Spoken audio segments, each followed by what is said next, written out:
ضربونا بالقذايف، الله يبعث لنا بداع الشلال، الله يبعث لنا ان شاء الله بداع لا ان شاء الله الشلال لبيت الاسد ولبيت مخلوف ولها الشبيحه، كل واحد ماشي مع بيت الاسد يبعث له بداع الشلال.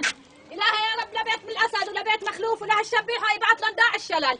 إلهي يا رب تبعث لنا داع الشلال. قتلوا ابوه قتلوا الشباب وما خلوا حدا، وقتلوا البنات وذبحوا الاطفال. ليكو بشع بيضربونا، ليكو بيت الاسد الله يبعث لنا بداع الشلال، الله يبعث لنا بداع الشلال، الله يبعث لنا بداع الشلال ان شاء الله لبيت الاسد ولبيت مخلوف ولها الشبيحه لكل واحد ماشي مع بيت الاسد.